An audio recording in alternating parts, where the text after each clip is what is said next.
السلام علیکم ورحمۃ اللہ وبرکاتہ۔ بیماری کے بارے میں چند حدیث پیش کروں گی اور مصیبتوں کے بارے میں ایک مومن کا جو رویہ ہے وہ کھل کر سامنے آ سکے آپ کے کہ مختلف اوقات میں کیا کرنا چاہیے۔ اپنی بیماری ہو یا کسی کی بیماری، اس کی خبر سنتے ہی انسان پر ایک عجیب سی کیفیت طاری ہوتی، ایک بدمزگی سی ہوتی ہے، ایک دکھ، ایک غم، ایک خوف، ایک ہم، ایک پریشانی سے لاحق ہو جاتی کہ اب ہوگا کیا۔ مثلا میں جس وقت یہ پریپیئر کر رہی تھی، پڑھ رہی تھی، تو میرا بیٹا میرے پاس آیا، کہتے میرے پیٹ میں بہت درد ہو رہی، اور میں اتنی پرسکون تھی۔ میں نے اسے ایک دو سجیشنز دی، ایسا کر لو، ایسا کر لو، ایسا کر لو، اور اس کے بعد میں بالکل مطمئن تھی۔ دنیا میں جو بھی کچھ ہوتا رہے، آپ خود پرسکون رہنا سیکھیں، اور وہ صرف اور صرف قرآن و سنت کی تعلیم ہی سے ہو سکتا ہے۔ تو ہر بیماری اور ہر تکلیف کی کوئی وجہ ہوتی، اس سے ہمیں اپنی غلطیوں کو جاننے سمجھنے کا بھی موقع ملتا ہے، اور اللہ سبحانہ وتعالیٰ ہمیں اس کے ذریعے بہت کچھ سکھاتے ہیں اگر ہم عبرت کی نگاہ رکھیں اور واقعی ہم کچھ سبق سیکھنا چاہیں۔ پھر یہ ہے کہ ہم مزید کئی چیزیں سیکھتے بھی ہیں۔ جب بیماری آتی ہے تو پھر آپ اس کے علاج کے لیے ڈاکٹرز کے پاس جاتے ہیں، آپ کی ملاقاتیں ایسے ایسے لوگوں سے ہوتی ہیں جو عام طور پر ممکن نہیں۔ مجھے اپنی بیماری کے دوران انتہائی پڑھے لکھے اور مختلف طرح کے لوگوں سے ملنے کا اتفاق ہوا۔ تو جب بھی میں کسی نئے ڈاکٹر کے پاس، بہت لرنڈ شخص کے پاس جاتی، تو میں سوچتی کہ کیا اس بیماری کے بغیر میں اس سے ملاقات کر سکتی تھی؟ نہیں کر سکتی تھی۔ اس سے سیکھ سکتی تھی جو اس نے مجھے ون آن ون بیس پر بہت سی باتیں سکھائی ہیں، نہیں سیکھ سکتی تھی۔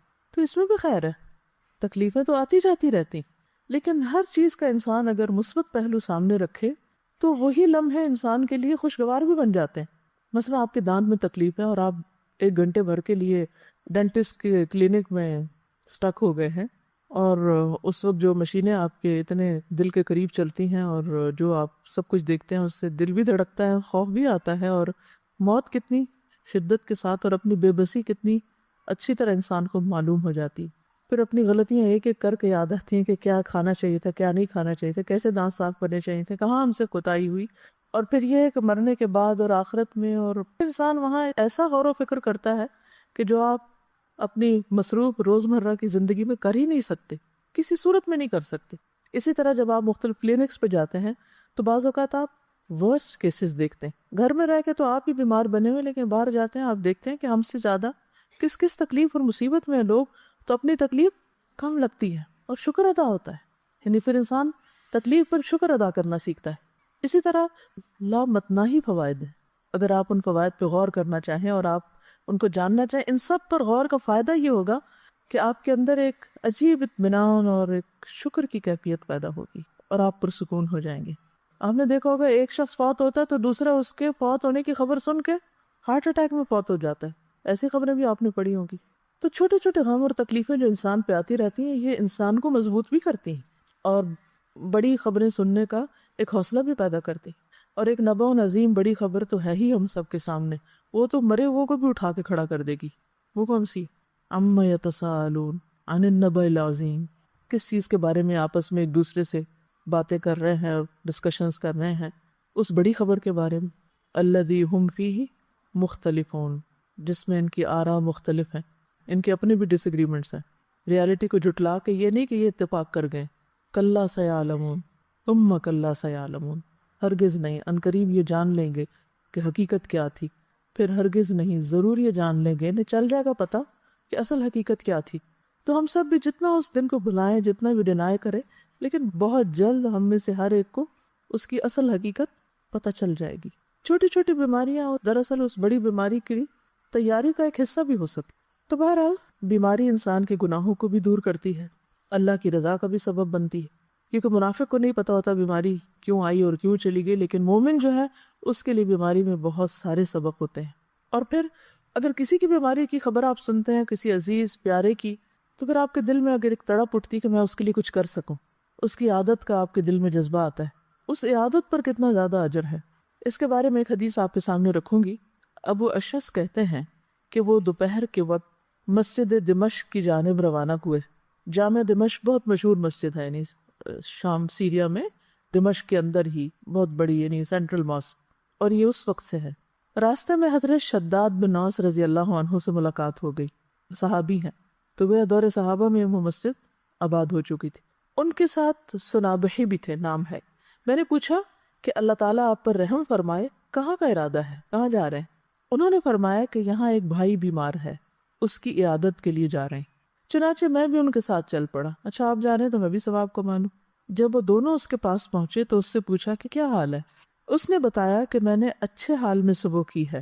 قال اصبحت بنعمت، ہیں بیمار لیکن کیا کہہ رہے ہیں؟ اصبحت بنعمت، اچھے حال میں صبح کی ہے۔ حضرت شداد نے فرمایا خوش ہو جاؤ، ابشر، کہ تمہارے گناہوں کا کفارہ ہو چکا اور گناہ معاف ہو چکے، کیونکہ میں نے نبی صلی اللہ علیہ وسلم کو یہ فرماتے ہوئے سنا ہے کہ اللہ تعالیٰ فرماتا ہے جب میں اپنے بندوں میں سے کسی مومن بندے کو آزماتا ہوں، یعنی اس کا امتحان لیتا ہوں، اور وہ اس آزمائش پر بھی میری تعریف کرتا ہے، اس تکلیف کے آنے پر بھی میری تعریف کرتا ہے، یہ اہم پارٹ ہے۔ تو جب وہ اپنے بستر سے اٹھتا ہے وہ اپنے گناہوں سے اس دن کی طرح پاک صاف ہوتا ہے جس دن اسے اس کی ماں نے جنم دیا تھا۔ اور اللہ تعالیٰ فرماتا ہے وَيَقُولُ الرَّبُّ عَزَّ وَجَلَّ أَنَا قَيَّدتُ عَبْدِي، میں نے اپنے بندے کو قید کیا۔ آپ سٹک ہو جاتے ہیں نا، قید ہو جاتے ہیں، کچھ کر نہیں پاتے، اٹھ نہیں سکتے۔ میں نے اپنے بندے کو قید کیا، وَابْتَلَيْتُهُ، اور میں نے اس کی آزمائش کی، اس کا امتحان لیا۔ اور اس نے کیا کیا؟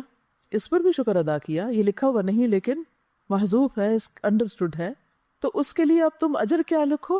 وَأَجْرُ لَهُ كَمَا كُنْتُمْ تُجْرُونَ لَهُ وَهُوَ صَحِيحٌ، لہٰذا تم اس کے لیے ان تمام کاموں کا اجر و ثواب لکھو جو وہ تندرستی کی حالت میں کرتا تھا۔ آپ کے تہجد چھوٹ گئے، آپ کی تلاوت چھوٹ گئی، آپ کی خدمت خلق چھوٹ گئی جو آپ صبح صبح گھر والوں کی کرتے ہیں اٹھ کے، آپ کے بعض اوقات ایسی غنودگی ہوتی ہے آپ کے اذکار چھوٹ جاتے ہیں، اور آپ کو سب سے زیادہ تکلیف کس پہ ہو رہی ہوتی ہے بیمار ہونے کے بعد؟ میں اتنا محروم ہوں، یہ سارے لوگ اتنی اتنی نیکیاں کریں، خصوصاً اگر رمضان میں ہو جائیں یا حج پہ ہو جائیں، پھر تو اور بھی برداشت نہیں ہوتا کہ یا اللہ یہ کیا ہو گیا۔ تو اس وقت اللہ سبحانہ و تعالیٰ مہربانی کرتے ہیں جب عام بندے ساتھ چھوڑ دیتے ہیں۔ شرط ایک ہے، اور وہ کیا ہے؟ اس وقت بھی پازیٹیو رہو، اس وقت بھی اچھا ہی سوچو، اس وقت بھی اللہ کی تعریف کرو کہ یہ کسی مقصد کے بغیر نہیں آئی اور میرے گناہ دھل جائیں گے اور میرے لیے اس میں بھی فائدہ ہے، اجر و ثواب مل گیا بنا کیے بھی، اور بیماری کا اپنا ایک جو کفارہ ہوتا ہے یعنی گناہوں کی معافی وہ بھی ساتھ ہو گیا، دگنا اجر آپ نے کما لیا، یا دوہری کمائی کر لی بیمار ہو کر۔ اور جبکہ ہم کیا سوچ رہے ہوتے ہیں کہ ہم لوزر ہیں، ہم تو کھو گئے، سب کچھ چھٹ گیا ہم سے۔ تو اس وقت بھی پریشان نہ ہوں اور اللہ سے اچھی امید رکھیں، اچھا گمان رکھیں، تو اجر ہی اجر ہے، فائدہ ہی فائدہ ہے۔ اور یہ لفظ کتنا خوبصورت ہے کہ قیدت عبدی، بالکل آپ ایسے لگ رہا ہے نا قید ہو گئے، سب حرم جا رہے ہیں، آپ نہیں جا سکتے، سب کھڑے ہو کے عبادت کر رہے ہیں، آپ کھڑے نہیں ہو پا رہے، سب روزہ رکھے ہوئے ہیں، آپ روزہ نہیں رکھ پا رہے، لیکن اللہ کے اجر لکھا جا رہا ہے۔ جب آپ گورنمنٹ جاب کرتے ہیں تو آپ کو سال میں کچھ سک لیوز ملتی اور وہ ود پے ہوتی، اسی طرح میٹرنٹی لیو بھی ود پے ہوتی، پھر کچھ ہاف پے پہ ہوتی، کچھ عرصے کے بعد وہ وداؤٹ پے ہو جاتی، اور کچھ عرصے کے بعد آپ کو جاب چھوڑنی پڑ جاتی۔ اللہ کے یہاں ایسا نہیں ہوتا، بیماری پر آپ کو ود پے لیو ملتی ہے، نماز اور کچھ نیکیوں سے جو آپ روٹین میں کر رہے ہوتے ہیں۔ ایک اور جگہ پر آتا کہ بخار جہنم کے جوش سے ہے اور یہ مومن کا آگ سے حصہ ہے، وَإِن مِّنكُمْ إِلَّا وَارِدُهَا۔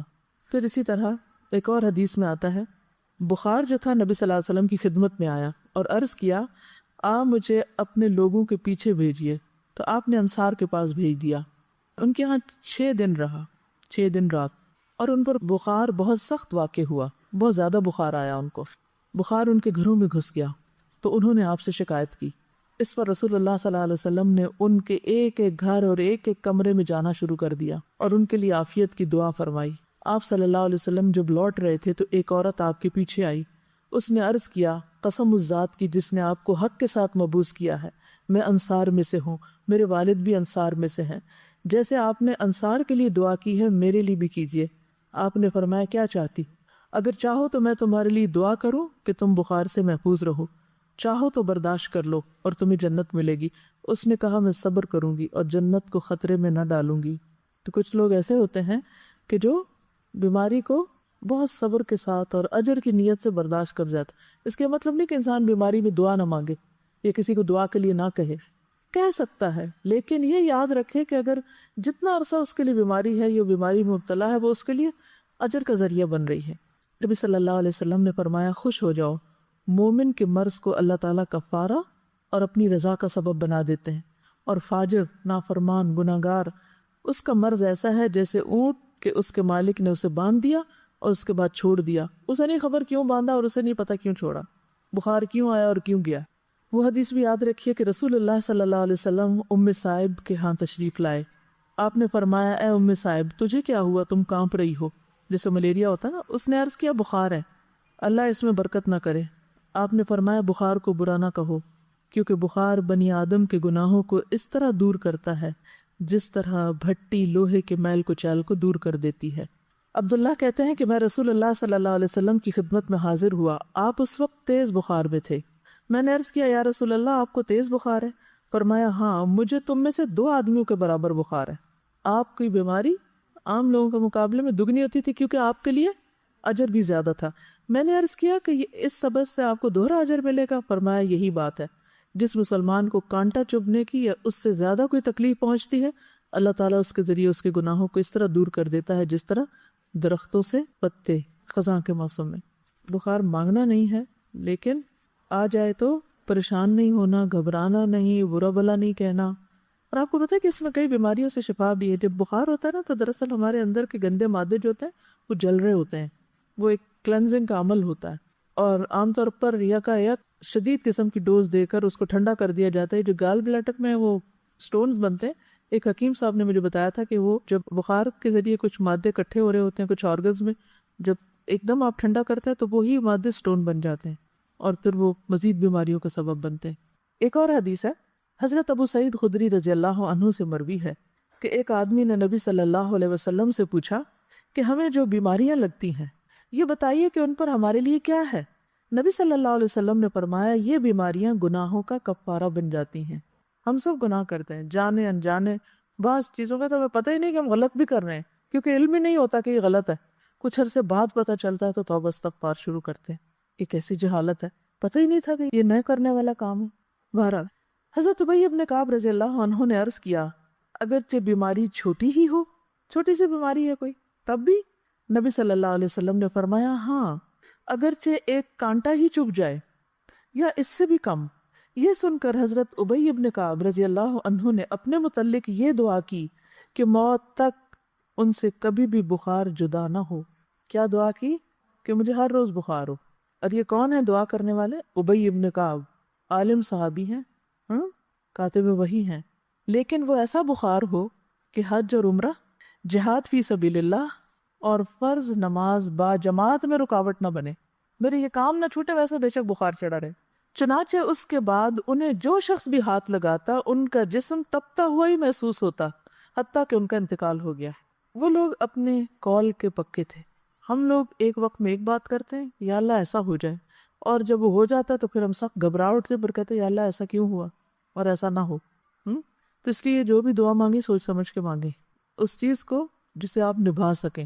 لیکن عافیت کی دعا بہرحال اللہ تعالیٰ کو بہت محبوب ہے، اپنے لیے عافیت ہی مانگے، مگر عافیت مانگنے کے باوجود بھی کچھ نہ کچھ تکلیف آ ہی جاتی ہے۔ اصل سبق جو سیکھنے کا ہے وہ یہ کہ جب تکلیف آ جائے تو اس وقت آپ کا رویہ کیا ہونا چاہیے۔ بیماری میں مومن کا رویہ، اصل چیز جو کاؤنٹ کرتی ہے وہ کیا ہے کہ ہم کسی بات یا کسی موقع پر کیسے ریاکٹ کرتے ہیں، ہم کیا کرتے ہیں۔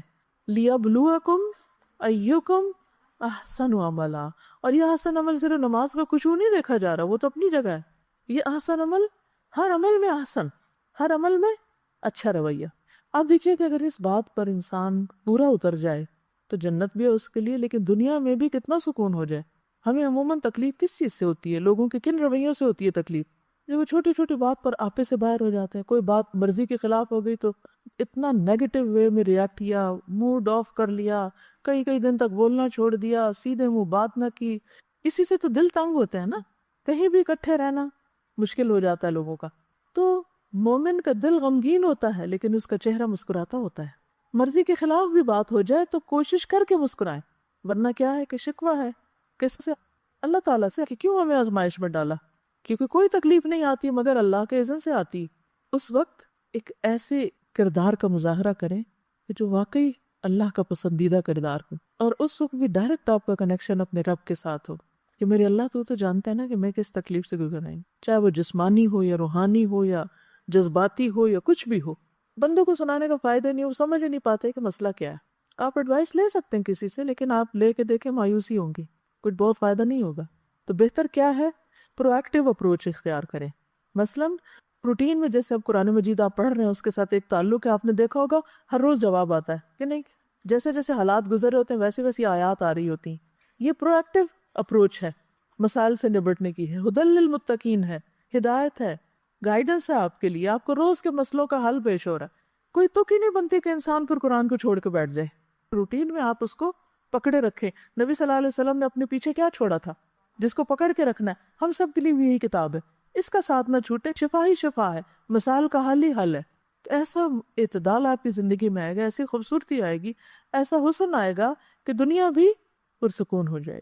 کیونکہ غم اور پریشانی کا تعلق آپ کی اپنی ذات سے ہوتا ہے، وہ آپ کے اپنے اندر کا مسئلہ ہوتا ہے، باہر کا کام اندر کا زیادہ. اور دین ہمارا اسی اندر کے مسئلے، اسی بل کو نکالنے کی کوشش کرتا ہے، اور یہیں سے نکلتا ہے، کوئی نہیں نکال سکتا. اللہ سے بڑھ کے ہمیں کون سمجھتا ہے، ہماری نفسیات کون جانتا ہے؟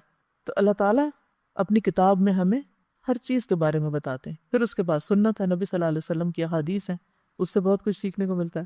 ایک اور حدیث ہے، حضرت ابو ہریرہ سے روایت ہے کہ رسول اللہ صلی اللہ علیہ وسلم نے فرمایا، اللہ تعالیٰ فرماتا ہے جب میں اپنے مومن بندے کو آزماتا ہوں اور وہ تیمارداری کرنے والوں کے سامنے میرا شکوہ نہیں کرتا، میری شکایت نہیں لگاتا، جو اس کا حال پوچھے، تو اس کو اپنی قید سے آزاد کر دیتا ہوں، بیماری سے شفا دے دیتا ہوں، اس کے پہلے گوشت کے عوض بہترین گوشت عطا کرتا ہوں، اس کے پہلے خون کے بدلے بہترین خون دیتا ہوں، اور وہ اثر نو عمل کرتا ہے. ہوتا ہے نا کہ جب بیمار ہوتا ہے انسان تو عبادات ہالٹ پہ آ جاتی ہیں، رک جاتی ہیں، ساری روٹین ڈسٹرب ہو جاتی ہے، کام چھوٹ جاتے ہیں، اور یوں لگتا ہے اب تو کبھی صحت ملنی کوئی نہیں، اب تو ہمیں اس کے ساتھ ہی جینا پڑے گا. لہذا نہ تو دوا کرتے ہیں، نہ ہی کوئی اور اپنا خیال کرتے ہیں، بس پھر ہر وقت ایک بسورا ہوا چہرہ اور ایک مریل شکل اور مریل چال کے ساتھ سب کو بیزار کرتے ہیں. اللہ پہ توکل کہاں گیا؟ تو یہ تو کبھی سوچے ہی نہ کہ ہم نے کبھی ریٹائر ہونا ہے. بیڈ پہ بھی پڑ گئے تو بھی کیا کرنا ہے؟ اگر دماغ کام کر رہا ہے نا، زبان کام کر رہی ہے، کان کام کر رہے ہیں، آنکھ کام کر رہی ہے، صرف اتنا حصہ کام کر رہا ہے، تب کے لیے بھی سوچ لے. اللہ نہ کرے کہ کبھی ایسا ہو، لیکن کئی دفعہ ہو بھی جاتا ہے نا کچھ لوگوں کے ساتھ. تو بس زبان سے اللہ کا ذکر، نگاہوں سے غور و فکر، اور کانوں سے اچھی باتیں سننا، قرآن سنیں، اچھے لیکچر سنیں، کچھ بھی کریں. ہم سب یہ بھی کر سکتے ہیں کہ اپنی وصیت لکھ کے رکھ دیں، اپنے بچوں کو بتا دیں کہ خدا نخواستہ اگر مجھ پر کوئی ایسا وقت آئے تو میرے ساتھ کیا کیا جائے، کیا نہ کیا جائے. کیونکہ خدا نخواستہ زبان بند ہو جائے تو انسان کہہ بھی نہیں سکتا.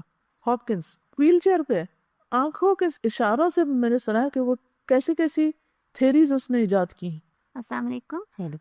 تھوڑے سے پہلے میں نے دیکھا تھا انٹرنیٹ پہ کہ وہ جو احمد دیدات جو اسکالر تھے بہت بڑے، جن سے موٹیویٹ ہو کے ڈاکٹر ذاکر نائک جیسے ماشاءاللہ بڑے اسکالر پیدا ہوئے، تو ان کا آخری وقت جب تھا تو وہ پیرالسس کے اٹیک میں تھے، اور ان کے صرف یہ جو فیس کا حصے ہیں، آنکھیں، یہ صرف موو ہو سکتی تھی، باقی جسم کا کوئی حصہ نہیں ہو سکتا تھا. اور کتنے دن وہ ہاسپٹل کے بیڈ پہ اس طرح رہے، اور آنکھوں کے اشارے سے اپنے جو اسسٹنٹس تھے ان کو کچھ لکھوا رہے تھے اور ان کو بتا رہے تھے کہ یہ کرو یہ کرو یہ کرو. اور میں دیکھ رہی تھی کہ یعنی ان کی آنکھوں سے بالکل ایسا نہیں لگ رہا تھا کہ ان کے اوپر اتنی بڑی بیماری جو ہے وہ طاری ہے، اور وہ یعنی پورے سوچ اور فہم کے ساتھ ان کو وہ انسٹرکشنز دے. تو کبھی بھی مایوسی اور شیطان کو پاس نہ پٹکنے دیں کہ آپ کچھ کریں نہ، بس بیکاری نہیں آنے دینی اپنے پاس، حالات کچھ بھی ہوں. دیکھیں اگر انسان نیت کر لیتا ہے تو اللہ پورا کرا دیتا ہے نا. کچھ سچویشنز کو آپ اوائڈ نہیں کر سکتے، آپ کی زندگی کے ساتھ بندھ گئی ہیں، آپ کی تقدیر کا حصہ ہے. تو پھر بھی دیکھا یہ جائے گا کہ آپ نے ان حالات میں رہ کے کیا کیا.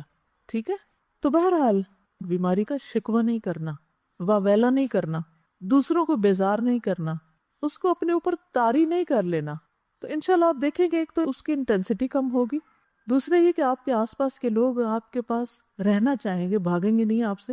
ورنہ ہوتا ہی ہے نا کہ جو بندہ تنگ کر مارے تو سب ادھر ادھر ہو جاتے ہیں. پھر یہ ہے کہ آپ کچھ پروڈکٹیو پازیٹیو کام میں اپنی انرجی لگائیں، کیونکہ رونے کے لیے بھی انرجی چاہیے ہوتی ہے نا، اور چیخنے کے لیے بھی، اور غصے کے لیے بھی، اور سب اوٹ پٹانگ حرکتوں کے لیے انرجی چاہیے ہوتی ہے. جب آپ کی ساری انرجی وہاں لگ جاتی ہے تو پھر جب اچھا کام کرنے کا وقت آتا ہے پھر آپ تھک کے سو جاتے ہیں. اپنی ساری انرجی کو چینلائز کرنا ہے، پازیٹیو وے میں یوز کرنا ہے. پھر ایک اور حدیث ہے، حضرت ابو امامہ سے روایت ہے کہ نبی صلی اللہ علیہ وسلم نے فرمایا، جس بندے کو بھی بیماری سے پچھاڑ دیا گیا، پیرالائز ہو گیا کسی بھی طرح، یا پڑ گیا ہے بیڈ پہ، تو اللہ تعالیٰ اسے جب بیماری سے اٹھاتا ہے تو وہ پاک ہوتا ہے. یعنی اس کے گناہوں کا کفارہ ہو چکا ہوتا ہے۔ پھر آپ دیکھیے ایک اور حدیث ہے، نبی صلی اللہ علیہ وسلم جب مدینہ تشریف لے گئے تو مدینہ کی زمین جو تھی وہ وبائی زمین تھی۔ پورے عرب میں سب سے زیادہ وبائیں جو تھی وہ مدینہ میں ہوتی تھی، ارض الوبا تھی۔ جب صحابہ وہاں پر گئے تو بیمار پڑ گئے، ایک ایک کو بخار، اور حضرت ابو بکر کی حالت یہ ہو گئی تھی کہ ان کو لگتا تھا کہ جیسے بس اب وہ دنیا سے رخصت ہونے والے ہیں، اتنے شدید بیمار ہو گئے تھے وہ بھی۔ حضرت بلال کے بارے میں آتا ہے اور بھی صحابہ۔ تو نبی صلی اللہ علیہ وسلم نے اس موقع پر کیا کیا تھا؟ نبی صلی اللہ علیہ وسلم نے مدینہ کے لیے برکت کی دعا کی اور کہا کہ یہاں کے بخار کو جوفہ کی طرف لے جا، یعنی کہ غیر آباد علاقے کی طرف وہاں چلا جائے، یہاں نہ ہو۔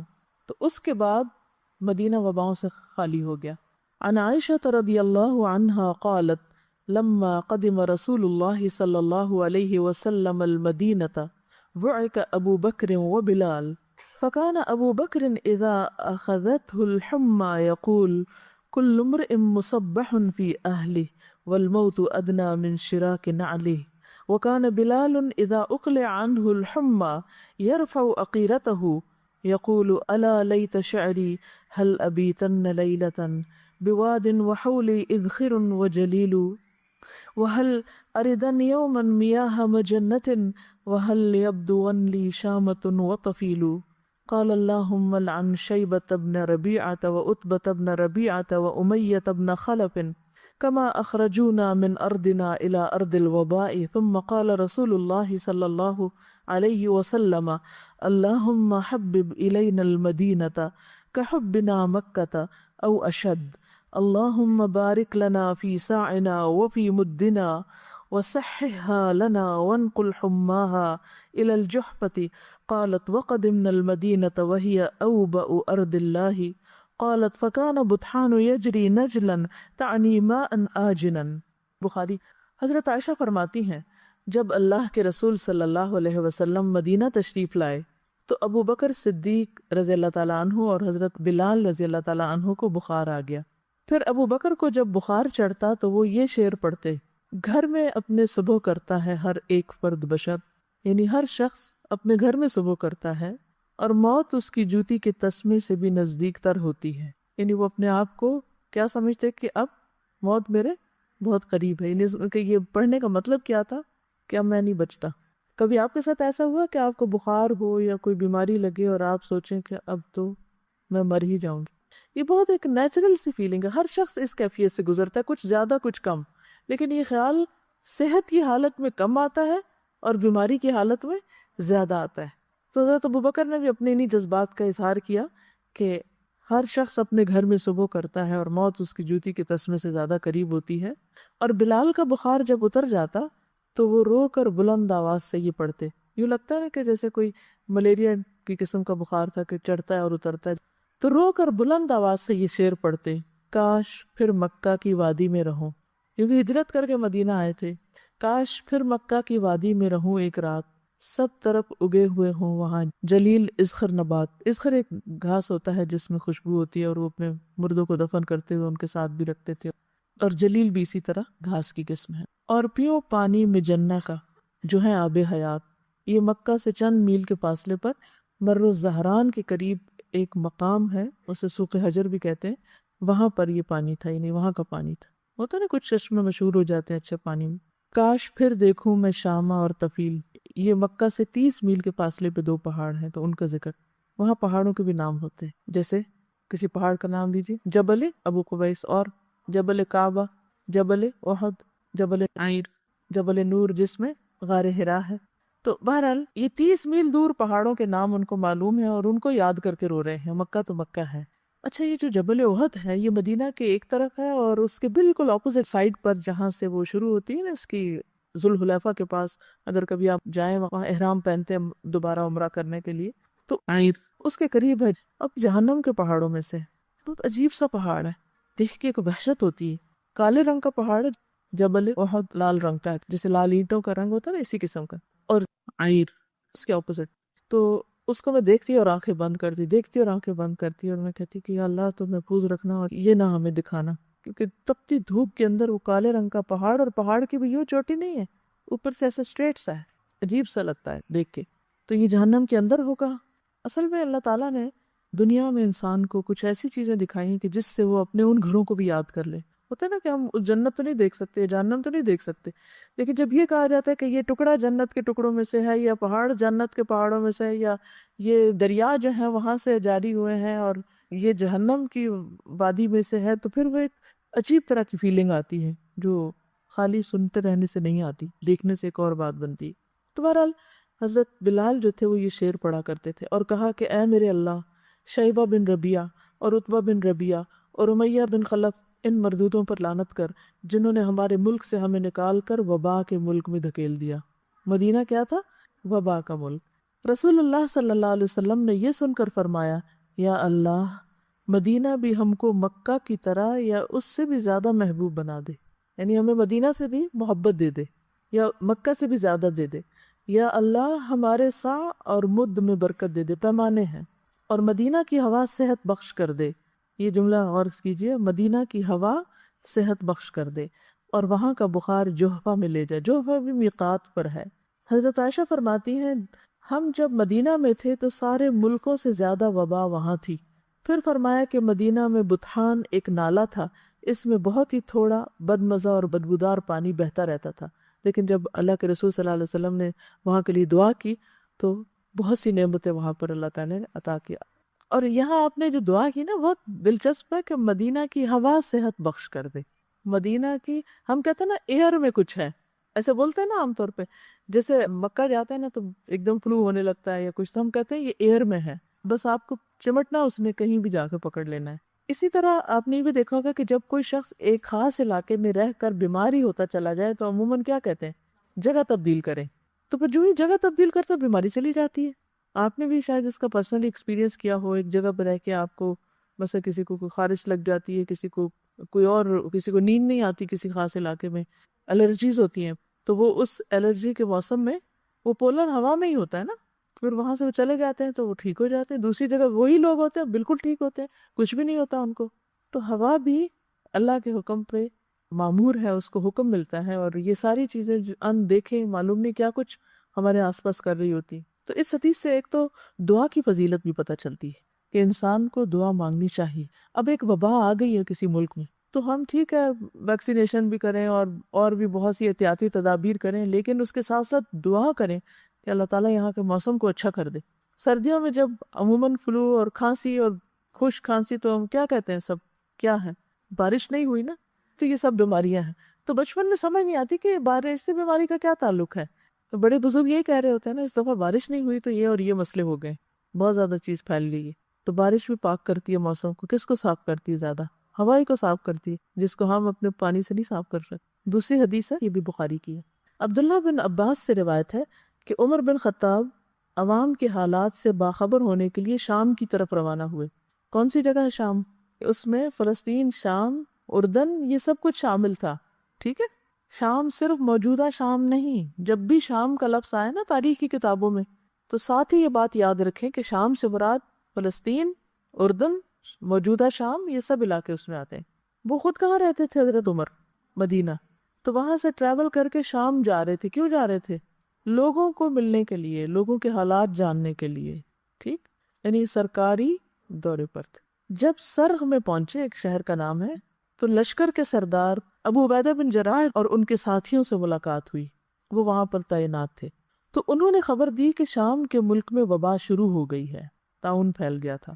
ابن عباس کہتے ہیں کہ عمر رضی اللہ تعالیٰ عنہ نے یہ سن کر مجھ سے کہا, اگلے مہاجرین کو بلا لو. تو میں نے انہیں بلایا. عمر نے ان سے مشورہ کیا اور ان سے بیان کیا کہ وہاں طاعون شروع ہو گیا. اگلے مہاجرین سے مراد کون ہے؟ سابقین, یعنی کہ جو درجے میں بلند ہیں یا ہر جگہ جن سے مشورہ کیا کرتے تھے, جو اسلام میں سبقت لے گئے تھے. تو انہوں نے اس سے اختلاف کیا حضرت عمر کی رائے سے. کوئی کہنے لگا ہم ایک ارادے سے نکلے ہیں, اب طاعون سے ڈر کے واپس چلے جائیں, یہ ہمیں مناسب معلوم نہیں ہوتا. کسی نے کہا آپ کے ساتھ وہ بڑے بڑے صحابہ ہیں جو باقی رہ گئے ہیں اور ان کی زندگی قیمتی ہے, ہم مناسب نہیں سمجھتے کہ آپ انہیں لے کے وبا کے ملک میں چلے جائیں, وہ بھی سارے ختم ہو جائیں گے. یعنی چند سینئر صحابہ ہیں. عمر نے کہا اچھا اب تم جاؤ, میں نے تمہاری رائے سن لی. پھر انصار کو بلایا. حضرت عمر نے ان سے مشورہ کیا. انہوں نے بھی مہاجرین کی طرح اختلاف کیا. کوئی کہنے لگا آگے بڑھو, کسی نے کہا لوٹ چلو. یعنی لوگوں کا اوپینین مختلف تھا. کوئی کہتا تھا نہیں جائیں گے, کوئی کہتا تھا نہیں واپس. اچھا, ایک بات تھی کہ صحابہ بہت سچے لوگ تھے, جو ان کے دل میں ہوتا تھا وہ ان کی زبان پہ, جو ان کی رائے ہوتی تھی وہ بے لاگ ہوتی تھی کہ یہ ٹھیک ہے یا نہیں ہے. پھر کہا یہاں قریش کے کچھ بوڑھے لوگ ہوں گے تو ان کو بلا لو, یعنی ان مہاجرین میں سے جنہوں نے مکہ فتح ہونے سے پہلے یا فتح مکہ پر ہجرت کی تھی. میں نے انہیں بلایا, انہوں نے ایک زبان ہو کر یہی رائے دی کہ آپ کا واپس جانا ہی مناسب ہے, واپس جائیں, اور وبائی ملک میں لوگوں کو لے جا کر پڑاؤ ڈالنا مناسب نہیں. یہ سنتے ہی حضرت عمر نے کیمپ میں منادی کرا دی کہ میں صبح کو اونٹ پہ سوار ہو کر مدینہ کی طرف لوٹوں گا. صبح ایسے ہی ہوا, عمر ساتھیوں کے ساتھ مدینہ کی طرف لوٹ چلے. ابو عبیدہ بن جراح کہنے لگے کیا اللہ کی تقدیر سے بھاگتے ہو عمر, واپس جا رہے ہو؟ عمر نے کہا اگر یہ کلمہ کوئی اور کہتا تو میں اسے سزا دیتا. ابو عبیدہ بن جراح جو تھے بہت سینئر صحابہ میں سے تھے, امین الامہ کہلاتے ہیں, تو ان کی بات کو انہوں نے سنا اور صبر حوصلے سے سنا. جواب میں کہا ہم اللہ کی تقدیر سے بھاگتے ہیں, مگر کدھر بھاگتے ہیں؟ اسی تقدیر کی طرف. ابو عبیدہ یہ تو بتاؤ, اگر تمہارے پاس اونٹ ہو اور تم ایک نالے پر پہنچو جس کے دونوں کناروں میں ایک کنارہ تو سرسبز اور دوسرا سوکھا خشک, اور تم سرسبز کنارے میں اونٹ چراؤ تو یہ اللہ کی تقدیر سے ہوگا, اور اگر خشک کنارے میں چراؤ تب بھی اللہ کی تقدیر سے ہوگا. بہرحال تقدیر سے تو نہیں نکل سکتے. ابن عباس نے کہا اس کے بعد ایسا ہوا کہ عبد الرحمن بن عوف آئے. وہ ان مشوروں میں شریک نہیں تھے, کام کاج کے لیے کہیں گئے ہوئے تھے. انہوں نے یہ سب باتیں سن کر کہا میرے پاس تو اس مسئلے میں دلیل موجود ہے, تم لوگ آپس کی باتیں کر رہے ہو, میرے پاس ٹیکسٹ ہے, نص ہے. میں نے رسول اللہ صلی اللہ علیہ وسلم سے سنا. اس کی عربی بتا دیتی ہوں. اذا سمعتم به بأرض فلا تقدموا عليه واذا وقع بأرض وانتم بها فلا تخرجوا فرارا منه قال فحمد اللہ عمر ثم انصرف. مطلب کیا ہے کہ حضور صلی اللہ علیہ وسلم نے کیا فرمایا, وہ دلیل کیا تھی؟ آپ فرماتے تھے جب تم سنو کسی ملک میں وبا پھیلی ہوئی ہے تو وہاں نہ جاؤ, اور اگر اس ملک میں پھیلے جہاں تم ہو تو وہاں سے بھاگ کے مت جاؤ. یہ سن کر عمر اللہ کا شکر بجا لائے کہ ان کی رائے حدیث کے مطابق تھی, اور وہ مدینہ کو شرح صدر کے ساتھ واپس لوٹ گئے. اس سے کیا باتیں پتہ چلتی کہ جہاں وبا پھیلی بھی ہو وہاں نہیں جانا چاہیے, اور اگر وہاں رہتے ہیں آپ تو وہاں سے بھاگ کر کہیں اور نہیں جانا چاہیے. وہ کیوں؟ وائرس دوسری جگہ منتقل ہو جائے گا. تو اس سے کیا پتہ چلتا ہے کہ ایسے مواقع پر احتیاطی تدابیر کرنا دین کے عین مطابق ہے, خلاف نہیں ہے. ٹھیک ہے, اپنے آپ کو ہلاکت کی جگہ سے بچانا, نقصان سے بچانا, اپنی جان کا دفاع کرنا, اپنے جسم بدن صحت کا دفاع کرنا, یہ بھی دین کا حصہ ہے. اس میں مجھے جو بہت زیادہ بات فیسینیٹ کی حضرت عمر کی شخصیت کے اوپر ہے کہ نکلے ہیں, مسئلہ پیش آیا ہے, خود سے ہی نہیں فیصلہ کر لیا. کیا کیا؟ سب سے اکٹھا نہیں کیا, ایک سے کیا, دوسرے سے کیا, کیونکہ اگر بہت بڑا گروپ اور مشورہ دینے والا تو وہ پھر صرف بحث مباحثہ شروع ہو جاتا ہے. تو انہوں نے مہاجرین سے الگ کیا اور انصار سے الگ کیا, پھر ان میں سے بھی جو سلیکٹڈ لوگ تھے ان سے پھر الگ کیا, پھر اس سب کے بعد جو سن کے ان کی رائے بنی اس پر عمل کیا, اور پھر عبد الرحمن بن عوف نے جب حدیث سنائی تو اس پر شکر ادا کیا. ایک اور بات پتہ چلتی ہے کہ صحابہ جو تھے اللہ کے رسول صلی اللہ علیہ وسلم کی بات آنے کے بعد کوئی اختلاف نہیں کرتے تھے. اب وہ جو کہہ رہے تھے کہ نہیں چلو چلو آگے ہی چلو, انہوں نے جب سنا کہ نبی صلی اللہ علیہ وسلم نے یہ فرمایا تو پھر کوئی نہیں ملتا کہ حضرت عمر کو کسی نے برا بلا کہا ہو یا کسی اور کو. ورنہ تو ہمارے یہاں کیا ہوتا ہے, اگر کسی نے کوئی ایسا فیصلہ کر لیا تو ساری زندگی اس کو تانے دیے جاتے ہیں کہ تم نے کیا کیا, تم بزدل فلاں موقع پہ بھاگ گئے تھے. بعض اوقات سارے لوگ کچھ کہہ رہے تھے, ایک شخص کی رائے بڑی صائب ہوتی, تو یاد رکھیں کہ بعض اوقات کسی معمولی انسان کی رائے جو ہے وہ اتنی صائب ہوتی ہے کہ بڑے بڑے عقل مند پیچھے رہ جاتے ہیں. اس سے اللہ تعالیٰ یہ بھی دکھاتا ہے کہ تم عقل کل نہیں ہو, اور سارا علم تمہارے ہی پاس نہیں ہے, اور ساری سمجھ کے مالک صرف تم نہیں ہو, کوئی اور بھی ہو سکتا ہے. اس لیے بھی ضروری ہے کہ کوئی معمولی درجے کا شخص ہو یا کوئی بہت اعلیٰ, دونوں کو توجہ دی جائے. میں نے ایک روایت سنی تھی, مجھے نہیں معلوم اس کا کیا درجہ تھا کیا نہیں, بہت بہت چھوٹی تھی جب سے یہ بات سنی تھی کہ اگر آپ کسی شخص کی کنگھی استعمال کریں گے تو آپ اور اس کے درمیان اختلاف پڑ جائے گا. مجھے اس بات میں ایک حکمت نظر آئی, چاہے اس کی کوئی شرعی دلیل یا کوئی طبی دلیل نہ بھی ہو, لیکن بات یہ ہے کہ کنگھی پرسنل یوز کی چیز ہے. بعض لوگوں تو گھر میں ایک کنگھا رکھا ہوتا ہے, برش, سارا گھرانہ اسی سے کر رہا ہوتا ہے. ایک آیا وہ شیشے کے آگے کھڑا ہو گیا, دوسرا آیا اسی نے, پھر خوب لڑتے ہیں آپس میں. لڑائی کس لیے ہوتی ہے کہ اس میں ایک یہ حقیقت ضرور ہو سکتی ہے کہ ایک میلا چھوڑ گیا, ایک نے بال اس میں چھوڑ دیے, پھر وہ گما دی, اٹھائی یہاں سے رکھی کہاں, تو وہ پھر یہ چیزیں لڑائی کا سبب بن جاتی ہیں. اس میں کئی اور اسباب ہو سکتے ہیں, ضروری نہیں کہ وہ اس کے اندر کچھ گھس جاتا ہے جو لڑنے کے قابل بنا دیتا ہے بندے کو. پھر اسی طرح حضرت عقبہ بن عامر سے روایت ہے کہ نبی صلی اللہ علیہ وسلم نے فرمایا دن بھر کا کوئی عمل ایسا نہیں ہے جس پر مہر نہ لگائی جاتی ہو، یعنی وہ ایک طرح سے ریکارڈ ہو رہا ہے، سیو ہو رہا ہے ڈیٹا سارا۔ چنانچہ جب مسلمان بیمار ہوتا ہے تو فرشتے بارگاہ الہی میں عرض کرتے ہیں کہ پروردگار تو نے فلاں بندے کو روک دیا ہے، حبستہ، اسے قید کر دیا، اب وہ کچھ کر نہیں سکتا، دوڑ نہیں سکتا۔ اللہ تعالیٰ فرماتا ہے کہ اس کے تندرست ہونے تک جیسے اعمال وہ کرتا ہے ان کی مہر لگاتے جاؤ، یا یہ کہ وہ فوت ہو جائے، یعنی روٹین میں جو وہ کرتا تھا بیمار ہو گیا تب بھی وہ مہر لگاتے جاؤ ان ایریاز میں۔ آپ کی ڈیلی ڈائری جو ہے اس پہ اسٹیمپ لگتی جاتی ہے۔ شرط کس بات کی؟ کہ آپ ایک روٹین میں ریگولر کچھ نہ کچھ کرتے رہیں، تاکہ فرشتوں کو بھی پتا ہو کہ کون سے تھے وہ کام جو آپ نہیں کر پا رہے اب۔ ایک اور حدیث میں آتا ہے رسول اللہ صلی اللہ علیہ وسلم نے فرمایا جب کوئی بندہ بیمار ہوتا ہے یا سفر میں جاتا ہے تو اس کے وہ تمام عمل لکھ دیے جاتے ہیں جو وہ حالت قیام اور زمانہ تندرستی میں کیا کرتا تھا۔ اور صبر کا اجر کہ قیامت کے دن جب آزمائش والوں کو ان کی مصیبتوں کا بدلہ دیا جائے گا تو اہل عافیت تمنا کریں گے کاش ان کی کھالیں دنیا میں کینچیوں سے کاٹ دی جاتی، تاکہ ایسا اجر ملتا ہے جو صبر کرنے والوں کو ملا ہے۔ اور پھر جو بیماری پر صبر کر جائے تو اس کے لیے جنت ہے۔ جیسے وہ ایک خاتون آپ کی خدمت میں حاضر ہوئی اور اس نے کہا کہ اللہ کے رسول صلی اللہ علیہ وسلم مرگی کا دورہ پڑتا ہے مجھے، تو آپ دعا کیجئے کہ میں ٹھیک ہو جاؤں۔ تو فرمایا کہ اگر تم چاہو تو میں کر دیتا ہوں، ورنہ اس کے بدلے تمہارے لیے جنت ہے۔ اس نے کہا کہ ٹھیک ہے، میں یہ نہیں کہتی مگر یہ کہ میرا پردہ جو کھل جاتا وہ نہ کھلے، تو آپ نے اس حصے کے لیے دعا کر دی۔ پھر اسی طرح جنت میں بھی درجات کی بلندی کا سبب ہے بیماری۔ محمد بن خالد اپنے دادا سے، جنہیں نبی کریم صلی اللہ علیہ وسلم کی صحبت کا شرف حاصل تھا، یعنی صحابی تھے، وہ نقل کرتے ہیں کہ ایک دن وہ اپنے کسی مسلمان بھائی سے ملاقات کے ارادے سے نکلے عیادت کے لیے۔ راستے میں ان کی بیماری کا پتہ چلا تو ان کے پاس پہنچ کر کہا کہ میں آپ کے پاس ملاقات کے لیے، عیادت کے لیے اور خوشخبری دینے کے لیے آیا ہوں۔ 3 کام، ملاقات، عیادت اور خوشخبری سنانے آیا۔ اس نے پوچھا یہ ساری چیزیں ایک جگہ کیسے جمع ہو گئی؟ انہوں نے جواب دیا کہ میں جس وقت نکلا تھا اس وقت آپ سے ملاقات کا ارادہ تھا، بس ملنے آ رہا تھا۔ راستے میں آپ کی بیماری کی خبر سنی تو عیادت کی نیت بھی کر لی، اور رہی خوشخبری تو وہ یہ ہے کہ میں نے نبی صلی اللہ علیہ وسلم کو یہ فرماتے ہوئے سنا ہے کہ جب اللہ کے ہاں کسی بندے کا مقام اور مرتبہ اس درجے سے آگے بڑھ جاتا ہے جہاں تک اس کا عمل نہیں پہنچتا تو اللہ تعالیٰ اسے جسمانی، مالی یا اولاد کی طرف سے کسی آزمائش میں مبتلا کر دیتا ہے، پھر اسے اس پر صبر بھی عطا کر دیتا ہے، یہاں تک کہ وہ اس درجے تک جا پہنچتا ہے جو اس کے لیے طے ہو چکا ہوتا ہے۔ یعنی آپ ہر وقت جنت الفردوس مانگتے ہیں، روتے ہیں کہ یہ کرنا تھا کر نہیں پائے۔ یعنی کئی لوگوں کو لٹرلی روتے ہوئے دیکھا ہے جو واقعی سچے دل سے کہتے ہیں کہ ہمارا دل چاہتا ہے ہم یہ بھی کریں، یہ بھی کریں، یہ بھی کریں، لیکن ہم سے ہو نہیں پا رہا۔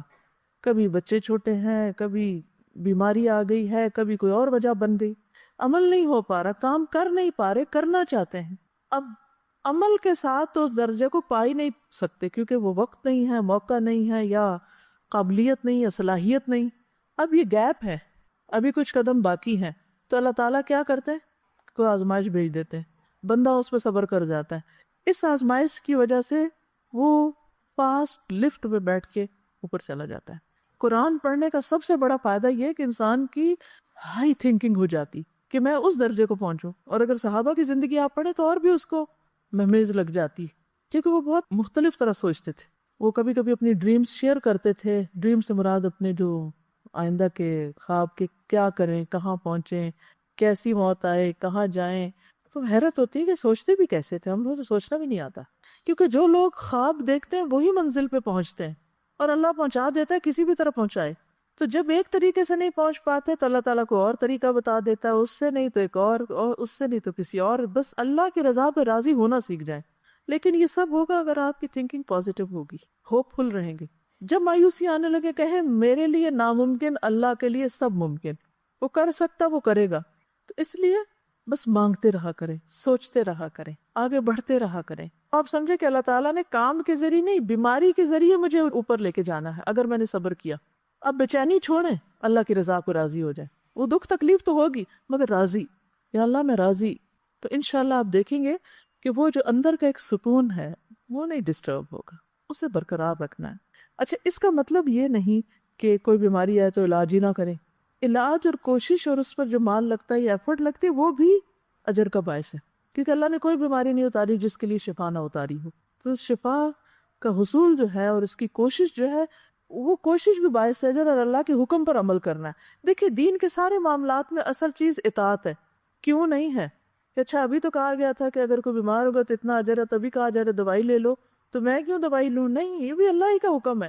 وہ صبر بھی اللہ کا حکم تھا, وہ شکر بھی اس کا حکم تھا, یہ دوا کھانا بھی اللہ کا حکم ہے. ٹھیک ہے نا. پھر اسی طرح یہ ہے کہ دوا کے علاوہ دعا, انی مسنی الضر وانت ارحم الراحمین. ابراہیم علیہ السلام نے کہا تھا وَإِذَا مَرِضْتُ فَهُوَ يَشْفِينِ, اور اپنی زبان میں دعا. اب یہ نہیں کہ جو ابراہیم علیہ السلام نے کہا وہ ایوب علیہ السلام نے کہا, ہر ایک نے اپنی اپنی بات کی جو ان کے دل میں آئی. پھر اللہ نے غذائیں جیسی پیدا کی ہیں اس کو بھی. رسول اللہ صلی اللہ علیہ وسلم نے فرمایا بخار جہنم کی گرمی کا اثر ہوتا ہے, اس لیے آب زمزم سے ٹھنڈا کرو. لہٰذا بخار کے مریضوں کو اگر دوا کے طور پر آب زمزم پلائیں تو انشاءاللہ ان کو فائدہ ہوگا. ٹھیک ہے. اور اگر آب زمزم کو کسی چھوٹے سے پیالے میں رکھ لیں اور کچھ روئی یا کپڑے کے اوپر سپرنکل کر کے اس کو ماتھے پہ پٹیاں جو لگاتے ہیں یا ویسے آپ اپنے آپ کو وائپ کرتے ہیں تو وہ بھی اچھا رہے گا. پھر یہ کہ جو کوئی بیمار ہے تو عیادت کرنا جو ہے نبی صلی اللہ علیہ وسلم کے اخلاق کا حصہ ہے, اور اس میں مرد حضرات نہیں خواتین کی بھی عادت کی آپ نے. ام علا کہتی ہیں میں بیمار تھی, رسول اللہ صلی اللہ علیہ وسلم میری بیمار پرسی کے لیے تشریف لائے. فرمایا ام علا خوش ہو جاؤ, اللہ تعالیٰ مسلمان کی مرض کی وجہ سے اس کے گناہ اس طرح صاف کر دیتے ہیں جیسے آگ سونے اور چاندی کے کھوٹ کو ختم کر دیتی. اچھا ایک اور بڑی دلچسپ بات جو مجھے بھی ریسنٹلی پتہ چلی وہ یہ کہ مریض کو کھانے پینے میں مجبور نہ کرو. اکثر ایسا ہوتا ہے نا کہ ادھر ذرا سی بیماری ادھر بھوک بند, پھر ہم اتنا فورس کرتے ہیں, کہتے ہیں کہ ہے یہ مر جائے گا بھوک سے. حالانکہ ہوتا یہ کہ جسم کو کام کرنا ہوتا ہے اور اسٹمک ساری انرجی لے جاتا ہے فوڈ ڈائجسٹ کرنے میں, تو اس لیے اگر اس میں کچھ نہیں جا رہا تو بھی اللہ کی ایک حکمت ہے. حضرت عقبہ بن عامر جہنی کہتے ہیں کہ رسول اللہ صلی اللہ علیہ وسلم نے فرمایا اپنے مریضوں کو کھانے پینے پر مجبور نہ کیا کرو کیونکہ اللہ تعالیٰ ان کو کھلاتا پلاتا ہے. اس کا اپنا ایک طریقہ ہے آلٹرنیٹ غذا کا. اور عافیت کی دعا جو ہے وہ کبھی بھی پڑھنا نہ بھولیں. ہمارا کلچر ایسا ہے کہ اس میں پریشان ہونا ایک لازمی حصہ ہے. اللہ سے عافیت کی دعا کرتے رہیں اور اللہ کی نعمتوں کو یاد کرتے رہیں, شکر گزار رہیں, خوش رہیں. ایک سوال ہے, مجھے خود کو پرسکون رکھنے والی بات سمجھ نہیں آئی. کم از کم میری تکلیف تو مزید بڑھ جائے گی جب میں کسی پر اعتماد کرتے ہوئے اسے اپنی تکلیف بتاؤں اور وہ آگے سے پرسکون بیٹھا رہے اور کوئی ہیلپ نہ کرے. میرے خیال ہے جو شخص پرسکون ہوتا ہے وہ بہتر ہیلپ کر سکتا ہے بجائے اس کے جو بالکل سنتے پینک ہو جائے اور اپنے ہوش و حواس کھو بیٹھے. جو اپنی مدد نہیں کر سکتا وہ کسی دوسرے کی مدد کیسے کر سکتا ہے؟ آپ نے دیکھا ہے کبھی کہ ڈاکٹرز کتنے پرسکون ہوتے ہیں؟ اگر ڈاکٹرز حال دہائی مچا دیں تو مریض کا کیا ہوگا؟ مریض کہہ کہ یہ بہت مہربان ڈاکٹر ہے, اس کو تو میری وجہ سے رونا ہی آ گیا اور وہ تو کچھ کر ہی نہ سکا. تو یہ تو ہمدردی نہیں. جتنے اچھے ڈاکٹرز ہوتے ہیں اتنے ہی سکون کے ساتھ اپنا کام کرتے ہیں. وہ مریض کی توجہ کے ساتھ بات سنتے ہیں, اس کو سمجھتے ہیں, اس کو اعتماد دیتے ہیں, اس کا مسئلہ حل کرتے ہیں, اس کی مدد کرتے ہیں. بے حس ہونا اور پرسکون ہونا یہ دو مختلف چیزیں, ان میں فرق رکھیے. آپ کو جو کنفیوژن ہو رہی ہے وہ اس وجہ سے ہو رہی ہے کہ آپ ان دو کو مکس کر رہی. بے حسی کیا ہے کہ کسی بات کا اثر ہی نہ ہونا, اور پرسکون رہنا کیا ہے کہ اثر تو ہونا مگر اس کو اپنے اندر اس طرح کنٹرول کر لینا کہ جس کا اننیسیسری فس نہ کریٹ کیا جائے اور دوسروں کو پریشان نہ کیا جائے. احادیث کے آخر میں ریفرنس بھی بتا دیا کریں. مجھے شک نہیں کہ آپ کوئی غیر درست سنائیں گی, صرف اطمینان قلب کے لیے کہہ رہی ہوں.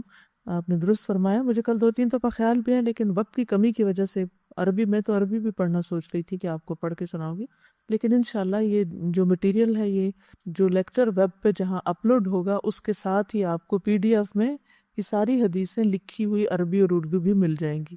تو وہاں سے آپ ریفرنس بھی چیک کر لیجئے, بلکہ اس ریفرنس کو لے کے آگے بھی چیک کر لیجئے کہ لی کہاں سے, کیا واقعی اس کتاب میں ہے یا نہیں.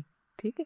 ایک اور سوال ہے, عیادت کے لیے جا سکتے ہیں بشرطے کہ آپ کو یہ ہو کہ وہ ایسا مرض ہے کہ جو, کیونکہ بعض تو منع کر دیتے ہیں, ڈاکٹرز ہی منع کر دیتے ہیں کہ پیشنٹ کے پاس کوئی نہ آئے کیونکہ درست نہیں. کیونکہ آپ کو معلوم ہے جو کانگو وائرس آیا ہے اس میں سب سے پہلے تو سرجن پکڑا گیا, خود نرس اور سرجن وہ ہلاک ہوئے ہیں کیونکہ وہ افغانستان سے کوئی پیشنٹ لایا گیا تھا کوئٹہ, وہاں وہ اس کو آپریٹ کر رہے تھے, ٹریٹ کر رہے تھے, تو اس سے وائرس ڈاکٹر نے کیچ کر لیا اور پھر اس سے خیر وہ اپنے بندوبست کرتے ہیں, لیکن پھر وہ باذن اللہ تقدیر کا حصہ تھا. جی بہت زیادہ چیخیں آ رہی ہیں, اس طرح کی ہے تو نہیں پبلک میں آپ کو پھر اس طرح جانا چاہیے کیونکہ اس سے دوسروں کو بھی بیزاری ہوتی ہے. جی ایک یہ چیز میں آپ سب سے کہوں گی کہ کسی کی کنگھی کسی کا ٹوتھ برش، مسواک، چپل، تولیہ کسی اور کا نہیں استعمال کیا کریں۔ کچھ لوگوں کو تمیز نہیں ہوتی، افسوس سے مجھے لفظ کہنے پڑے، تمیز نہیں ہوتی، جو ملا بس استعمال کر لیا۔ ایک تو یہ کہ آپ کی چیز نہیں، آپ کو حق نہیں، خصوصاً جہاں اکٹھے لوگ رہتے ہیں نا، دوسرے کہ او میں نے سمجھا یہ میرا ہے، یہ رنگ ملتا جلتا تھا، یہ تو ان چیزوں میں احتیاط برتے، بہن بھائی ہوں، گھر کے لوگ ہوں، افراد ہوں۔ ایک اور سوال ہے، کیا نفسیاتی، گھریلو، باہم رویوں کے مسائل یعنی آپس میں ایک دوسرے کے ساتھ جو انبن رہتی ہے، ان تکالیف کا بھی یہی معاملہ ہے کہ وہ باعث خیر ہیں، گناہوں کا کفارہ ہو سکتی ہیں؟ کیونکہ نفسیات دان تو کہتے ہیں کہ یہ مسائل آپ کے اپنے پیدا کردہ ہیں اور عقل مندی اچھے رویے سے حل کیے جاتے ہیں۔ قرآن میں بھی ہے کہ جو مصیبت آتی ہے تمہارے اپنے ہاتھوں کی کمائی سے آتی ہے۔ درست فرمایا آپ نے۔ پہلی بات یہ کہ یہ جتنے بھی مسائل ہوتے ہیں جو ہمیں پیش آتے ہیں، ان میں سے اکثر ہمارے رویے یا گناہ یا ہماری کسی نہ کسی غلطی کا نتیجہ ہوتے ہیں، ٹھیک ہے؟ اور اللہ تعالیٰ ان کے ذریعے ہمیں سکھاتے بھی ہیں کہ ہم سبق سیکھیں۔ جب ہم کسی کے ساتھ کوئی زیادتی کرتے ہیں تو ظلم کرنا ایک ایسا جرم ہے کہ جس کی سزا دنیا میں بھی ملتی ہے انسان کو، کسی کا حق نہیں مارنا چاہیے۔ تو دنیا میں جب کوئی تکلیف آتی ہے تو فوراً سوچیں، اس کی پہچان کا ایک بہت آسان طریقہ ہے کہ اس سے ملتا جلتا اپنا کوئی جرم سوچیں کہ آپ نے کیا کیا۔ یعنی کسی نے آپ کے ساتھ کوئی زیادتی کی تو اس وقت سوچیں کہ آپ نے تو ایسا کسی کے ساتھ نہیں کیا تھا، یا کوئی واقعہ پیش آیا تو اس میں آپ کی غلطی کہاں پر تھی، دوسروں کی نہیں چنیں۔ ہم کیا کرتے ہیں کہ جب کوئی مشکل پیش آتی ہے کسی پر تو اس وقت تو ہم بہت ایکٹیولی سوچتے ہیں کہ اس نے یہ کیا یہ کیا یہ کیا، لیکن جب ہمارے ساتھ آتی ہے تو ہم بند کر دیتے ہیں، بلاک کر دیتے ہیں اپنی سوچ کو کہ ہم تو معصوم ہیں، بس دوسرے ہی ظالم ہیں، انہوں نے ہمارے ساتھ زیادتی کی۔ تو اس میں بیلنس رکھیں، ضرور سوچیں۔ لیکن بعض اوقات جیسے اجتماعی تکلیفیں آتی ہیں تو اس میں انڈائریکٹلی بعض اوقات غلطی ہوتی بھی ہے ساری اس قوم کی، بعض اوقات نہیں بھی ہوتی، لیکن قیامت کے دن پھر ہر ایک اپنی نیت کے مطابق اٹھایا جائے گا۔ اور یہ جو بات ہے کہ یہ مسائل اپنے پیدا کرتے ہیں اور اچھے رویے سے حل کیے جا سکتے ہیں، تو اس میں وہ حدیث یاد رکھیے کہ نبی صلی اللہ علیہ وسلم نے فرمایا کہ اچھے اخلاق والے دنیا اور آخرت کی ساری بھلائیاں لوٹ کے۔ اچھے اخلاق میں ہم عام طور پر دو چیزوں کو بہت کوٹ کرتے ہیں، جیسے اسمائل کرنا، جیسے سلام کرنا۔ وہ کون سی ایک اچھی عادت ہو سکتی ہے جس سے تعلقات اچھے ہوتے ہیں، اور وہ کون سی ایک خاص خراب عادت ہوتی ہے جس سے تعلقات خراب ہوتے ہیں؟ دوسروں کی بات توجہ سے سننا، یہ ایک ایسا گر ہے جس سے بہت سے تعلقات آپ کے ٹھیک ہو جائیں گے۔ یہ میں آپ کو کی دے رہی ہوں۔ جب آپ دوسرے کی سنتے نہیں تو دوسرا فرسٹریٹ ہوتا ہے، اپنا اعتماد کھو دیتا ہے، سمجھتا ہے کہ شاید میں نے کوئی غلط بات کی۔ تو اگر آپ چاہتے ہیں کہ آپ کے باہم تعلقات اچھے ہوں تو کیا کرنا ہوگا آپ کو؟ نبی صلی اللہ علیہ وسلم جب کوئی بات کرتا تھا تو آپ کس طرح سنتے تھے؟ صرف کانوں سے یا جسم سے بھی؟ اپنے آپ کو ادھر موڑ لیتے تھے۔ جب آپ کسی کی پوری سمجھیں گے نہیں تو آپ اس کو کیا کریں گے؟ مس انڈرسٹینڈ کریں گے۔ جب مس انڈرسٹینڈ کریں گے تو وہ کچھ کہہ رہا ہے، آپ کچھ کہہ رہے ہیں، وہ کچھ کہہ رہا ہے، آپ کچھ کہہ رہے ہیں۔ پھر اسی طرح قرآن مجید میں واضح طور پہ فرمایا گیا ہے، لا تسعر خدک للناس، اپنا گال موڑ کے بات نہ کرو، یعنی بے رخی سے بات نہیں کرو، یہ جو مفہوم ہے، اپنے گال کو نہ پھیرو لوگوں سے۔ بہت سے لوگ انکانشیسلی یا کانشیسلی یہ کام کر رہے ہوتے ہیں، یعنی وہ دوسرا کو اگر بات کرے تو اس کو دیکھتے بھی نہیں ہیں، دیکھتے ہی نہیں اس کی طرف۔ اس سے ایک تو تکبر کا بھی اظہار ہوتا ہے، عملی رویہ کہ ہم تمہاری بات کو کوئی امپورٹنس نہیں دے رہے، اس سے دل پھٹتے ہیں، آپس میں تعلقات خراب ہوتے ہیں اور شیطان کو گھسنے کا موقع مل جاتا ہے۔ کیا یہ قرآن کے حکم کی خلاف ورزی نہیں کہ کوئی ہمیں کچھ کہہ رہا ہے اور ہم سن ہی نہیں رہے، یا ہم یوں کر کے سن رہے ہیں؟ مثلا مجلس میں آپ 4-5 لوگ بیٹھے ہوئے ہیں، اگر کوئی بول رہا ہے تو کیا کرنا چاہیے؟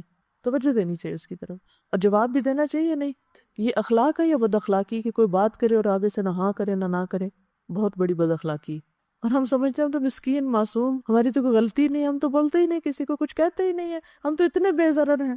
لیکن آپ بہت بڑا جرم کر رہے ہیں کہ کوئی آپ سے کچھ سوال کر رہا ہے، آپ سے کوئی بات کر رہا ہے، کوئی پوچھ رہا ہے، اور آپ اس کو نہ ہاں کر رہے ہیں نہ کر رہے ہیں کہ ہاں ٹھیک ہے، اچھا کوئی بات نہیں۔ تو اس عادت پہ بھی قابو پانے کی ضرورت ہے۔ اس سے دوسرا شخص غصہ کرے گا اور پھر آپ کہے کہ وہ ظالم ہے، غصہ کرتا ہے، اور آپ کو اپنی خاموشی کا ظلم نہیں پتا۔ تو یہ بیسک مینرز، بنیادی باتیں اسلام نے جو سکھائی ہیں نا، ان پر ہمیں عمل کرنے کی ضرورت ہے۔ تب گھر خوشگوار ہوگا، معاشرہ خوشگوار ہوگا، دنیا خوشگوار ہوگی۔ ایسے ہی لوگ جنت کے واسی ہیں، جنت میں جائیں گے اور وہ خوش ہوں گے اور دوسروں کو خوش کریں گے۔ بہترین نیکی کیا ہے کہ تم اپنے مومن بھائی کے دل میں خوشی ڈالو۔ سوچے دن میں ہم کتنے لوگوں کو خوش کرتے ہیں، کتنی خوشیاں بانٹتے اور بکھیرتے ہیں، اور کتنے دل توڑ کے نکلتے ہیں ہم، کتنی بد اخلاقیاں بکھیرتے ہیں. تو کیا یہ لکھا نہیں جا رہا؟ کیا اس کا حساب نہیں ہوگا؟ کیا اس کی پوچھ کوئی نہیں ہوگی؟ اور اگر ہمیں شعور ہی نہیں اپنی ان حرکتوں کا، پھر متقی کی صفت تو بے شعور ہونا نہیں ہوتی. کس کی صفات ہیں؟ بے شعور، لا شعور، منافقین کی صفات ہیں. تو ہمارے اندر ان کی شباہت بھی کیوں آئے؟ ہم وہ ہوں یا ان جیسے ہوں، یہ تو بہت ہی دور کی بات ہے.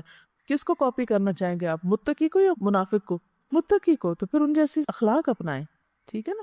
بعض اوقات مشکل اس وقت ہوتی ہے جب کوئی غیر ضروری بیکار باتیں کرتا ہے، تو اس صورت میں بھی کم از کم اس کی طرف دیکھ کے اس کو یہ محسوس کرانا چاہیے کہ آپ کی بات لمبی ہو گئی ہے، اچھا ہاں ٹھیک ہے، بٹ آگے تو آپ کہنا کیا چاہتے ہیں. یعنی اس کو بھی آپ اس وقت سکھا سکتے ہیں کسی طرح، یا اس کو کٹ کر سکتے ہیں اور پھر اس کو بعد میں بتا بھی سکتے ہیں. لیکن اصل میں مسئلہ پتہ کہاں ہوتا ہے؟ جب آپ سنتے نہیں، پوری طرح سمجھتے نہیں. اچھا کچھ لوگ ہوتے ہیں ایک بات ایک دفعہ کہتے ہیں، پھر تھوڑی دیر بعد وہی کہتے ہیں. ان کو بھی کیوں اس طرح کرنا پڑتا ہے؟ ہم نے چونکہ اپنے ذہن میں پہلے سے بٹھا لیا نا کہ انہوں نے لمبی بات کرنی، لہٰذا ہم شروع سے ہی ان کی طرف توجہ نہیں کرتے. ہونا کیا چاہیے کہ آپ تھوڑی دیر ضرور ان کی توجہ سے بات سنیں. جب انہیں یہ یقین ہو جائے گا نا کہ میری سن لی گئی ہے، تو شاید وہ بھی اپنی گفتگو کم کر لیں. یہ ایک نفسیاتی مرض ہے، اس کے لیے الگ طرح سے ٹیکل کیا جائے گا. میں یہاں ایک عام روزمرہ کی روٹین کی نارمل سچویشن کی بات کر رہی ہوں. اچھا فلڈ ریلیف کے بارے میں بات کرنی تھی کہ کس طرح جانور مر رہے ہیں اور کس طرح انسانوں کے لیے مشکل ہو رہی ہے. جو انہوں نے لکھا میں جلدی سے پڑھ کے سنا دیتی ہوں. سندھ کے کچھ علاقے بالکل آئی لینڈ کی شکل اختیار کر گئے. فصلیں گنا، کپاس، چاول، سبزیوں کی فصلیں برباد ہو کر رہ گئی ہیں. یعنی جیسے ایک ویک کے بعد وہ کپاس پک کرنے والے تھے اور وہ کپاس ڈوبی پڑی ہے. اور آپ کو پتہ کپاس میں پانی گیا تو اب تو وہ تو بالکل بیکار ہے، مٹی والا پانی، کچھ بھی نہیں اس سے کر سکتے. ہزاروں لاکھوں انسان، تقریباً 13 سے 14 لاکھ گھر ختم ہو گئے. ہزاروں لاکھوں انسان اور جانور اس تباہ کاری سے متاثر ہوئے. کئی کلومیٹر تک 4 فٹ پانی میں چل کر کشتیوں کے ذریعے آمد و رفت ممکن ہو رہی ہے. لوگ کشتیوں پہ آ جا رہے ہیں. انسانوں کے ساتھ جانور بھی مر رہے ہیں. صاف پانی گندے پانی کے ساتھ مل گیا ہے. جیسے اب کنواں صاف تھا، جب گندا پانی آیا تو سارا اس میں بھر گیا، پینے کا پانی نہیں ہے. اس سے بہت سے لوگوں میں آنتڑیوں کے مرض وغیرہ بھی پیدا ہو گئے. ہسپتال کچھ تو ڈوب گئے ہیں، یا پانی اس طرح ہے کہ لاکھوں کی مشینیں تباہ ہو گئی ہیں، بہہ گئی ہیں اس میں. مریضوں کے پاس طبی سہولت نہیں. لاشوں کو دفنانے کے لیے زمین ڈھونڈ رہے ہیں. کشتیوں میں لاشیں ساتھ اپنے رکھی ہوئی ہیں. دور ٹیلوں پہ جا کے لوگ ان کو دفنا آتے ہیں. گھروں میں کھانا نہیں، چیزیں نہیں، کیونکہ بہت ساری ہماری آبادی تو ایک دن کا کماتی ہے اور اسی دن کھاتی، اور اگلے دن کام نہیں تو کھانا بھی نہیں. تو ان سب کی مدد کے لیے بہت سے ادارے کام کر رہے ہیں. جہاں بھی آپ کام مدد دینا چاہیں، آپ کی دل تسلی ہو، آپ کریے، لیکن کچھ نہ کچھ ضرور کیجیے. الہدا کی جو کراچی کی ٹیم ہے، وہ وہاں سے خشک کھانا، کمبل، دوائیاں اور ترپال، پانی کے فلٹر، مچھر مار دوائیاں اور زندگی کی بنیادی سہولتیں جو ہیں، ضروریات جو ہیں، وہ بذریعہ ہیلی کاپٹر یا کشتیوں کے یا پیدل پہنچانے کا انتظام کر رہی ہیں. تو آپ جو بھی اس کام میں حصہ ڈالنا چاہیں آپ ڈال سکتے ہیں. اپنی اپنی کلاسز میں جمع کر لیجئے، پھر اکٹھا کر دیجئے اور روز کے روز ہم ان کو بھیج سکتے ہیں. دوسرا یہ ہے کہ اگر آپ اپنے کسی رشتہ دار کو باہر کے ملک میں بتانا چاہتے ہیں کہیں بھی، تو ویب سائٹ کے اوپر پورا ایڈریس موجود ہے. یہ ایڈریس بھی ہے، اس کو ہم باہر لگوا سکتے ہیں تاکہ اسی اکاؤنٹ میں پھر پیسے جائیں، اور جو بھیجیں اس کی انٹیمیشن ضرور دے دیں تاکہ وہ اس کام کے لیے لگ جائیں. تو اللہ تعالی ہم سب کو کچھ کرنے کی توفیق عطا فرمائے. بینک ٹرانسفر کا پورا لکھا ہوا بھی ہے اس کے اوپر ویب سائٹ پر. ان کا سوال یہ ہے کہ کیا ہم پیسوں کے علاوہ کچھ کائنڈ یہ چیزیں وغیرہ بھی بھیج سکتے ہیں. بات یہ ہے کہ ابھی سڑکیں ڈوبی پڑی ہیں، ٹوٹی پڑی ہیں، ٹرک نہیں چل سکتے. اب کشتیوں پہ اگر ہم بہت سا سامان اٹھا کے رکھیں بھی تو انسانوں کے لیے پوری نہیں. جس پہ 40 بٹھا سکتے اس پہ 80 لوگ بیٹھے، ان کے بھی ڈوبنے کا خطرہ ہے. تو ہم سامان نہیں بھیج سکتے ابھی. اس میں یہ ہے کہ جیسے کل جہاں یہ گئی تھی، وہ لوگ 4 ٹن روزانہ 4 ٹن چاول پکا کے ان کو پیک کر کے کشتیوں پہ دور بھیج دیتے ہیں، جہاں سے لوگ آ نہیں سکتے سارے واپس کہیں کام کے لیے، کھانے کے لیے. سٹک ہیں لوگ مختلف جگہوں پر. تو اس کے لیے ضروری ہے کہ ہم سب اپنا حصہ ڈالیں، کیونکہ صدقہ بلاؤں کو ڈالتا ہے. ان پر احسان نہیں ہوگا، خود اپنے آپ پر ہوگا. بہرحال اب اجازت. اوکے، جزاکم اللہ خیرا. السلام علیکم ورحمۃ اللہ وبرکاتہ.